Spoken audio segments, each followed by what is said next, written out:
আসসালামু আলাইকুম, hello guys, this is tech from Isti 99। তো 7:30টায় আজকে ঈদের জামাত। সবাইকে ঈদ মুবারক, ঈদ মুবারক, ঈদ মুবারক। তো ফজরের নামাজ পড়ে তারপর দ্রুত গোসল টোসল সেরে দেন এখন ঈদগাহের উদ্দেশ্যে রওনা দিচ্ছি। তো আমরা সবাই আমাদের এলাকার মুন্সিপাড়া এলাকায় সবাই একসাথে আমরা ঈদগাহে নামাজটা পড়ি। তো আমাদের ঈদের মূল আনন্দ হচ্ছে ঈদগাহে নামাজ পড়াটা। বন্ধুবান্ধব মিলে সবাই ওখানে একসাথে দেখা হয়ে যায় ওই ঈদগাহে, মানে গ্রামের সবাইকে, বন্ধুবান্ধব গ্রামের সবাইকে একসাথে ওই জায়গায় পাওয়া যায়। তো এটাই একটা মূল আনন্দ, ঈদের মূল আনন্দ হচ্ছে ঈদগাহে নামাজটা পড়া। তো আমরা সবাই এখন ঈদগাহের দিকে রওনা দিয়েছি, হেঁটে হেঁটে যাচ্ছি। হেঁটে হেঁটে তাকবীর বলে বলে যাওয়া, তাকবীর পরে পরে যাওয়াটা সুন্নত। তো এখন আমরা ঈদগাহের প্রায় কাছে চলে আসছি। 30 দিন রমজান পেরিয়ে এখন এবারের ঈদ 2025-এর ঈদটা খুবই স্মরণীয় হয়ে থাকবে, কারণ এইবার রমজান 30টা এত দ্রুত গিয়েছে, সেটা মানে কি ট্যারই পায় নাই 30 রমজানটা।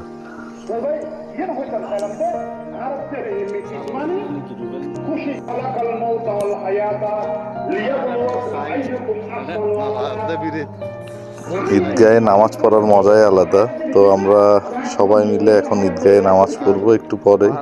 7:30 ঈদগাহ, আমাদের সকাল 7:30 বাজে নামাজের সময়টা নির্ধারণ করা হয়েছে, কারণ একটু দেরি হয়ে গেলে রোদটা অনেক প্রখর হয়ে যাবে, তখন একটু নামাজ পড়তে সবার অসুবিধা হয়ে যাবে। তো সে কারণে 7:30 বাজে ঈদের নামাজটা নির্ধারণ করা হয়েছে। তো আস্তে আস্তে সবাই চলে আসছে ঈদগাহে। তারা দেখছেন এখানে আমার বন্ধু বান্ধবরা মিলে সবাই মিলে বসে আছি আমরা একটা কর্নারে।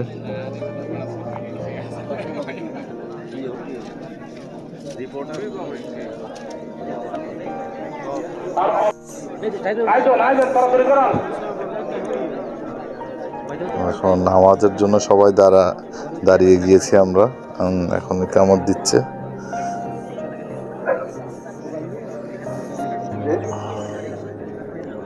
অনেক মানুষ হয়েছে ঈদগাহ ময়দানে। পুরা মুন্সিপাড়া এলাকার সব মানুষ আমাদের এই ঈদগাহে নামাজটা পড়ে।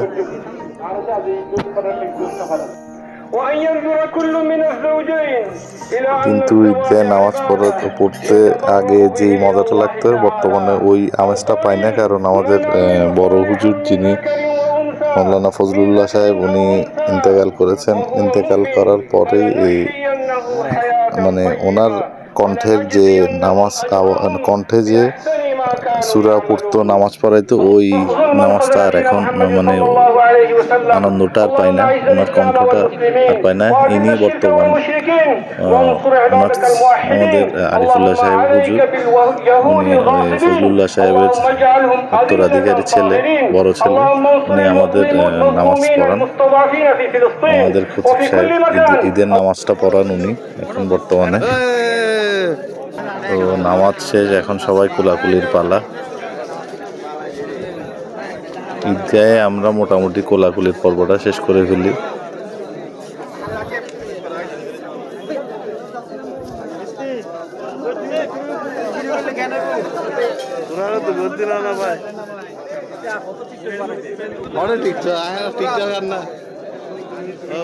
তো কোলাকুলির পর্ব মোটামুটি শেষ, এখন আমরা পায়ে হেঁটে আবার ঈদগাহ থেকে বের হয়ে যাচ্ছি। ঈদগাহের নামাজের সুন্নত হচ্ছে এক পথে হেঁটে যাওয়া, অন্য পথে হেঁটে আসা। তো আমরা হেঁটে গিয়েছি রাস্তা দিয়ে, এখন অন্য রাস্তা দিয়ে আবার বের হয়েছি ঈদগাহ থেকে।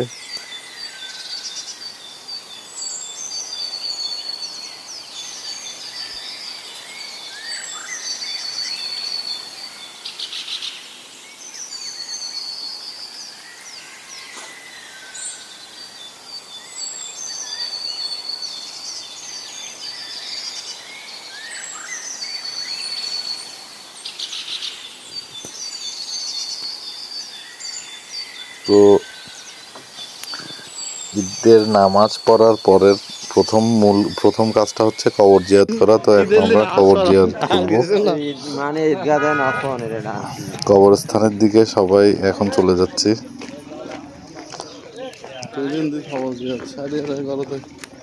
আমাদের স্থায়ী ঠিকানা, যেখানে আমরা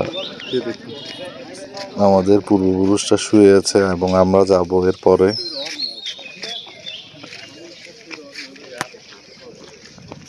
তার মানে চিন্তা করে আবার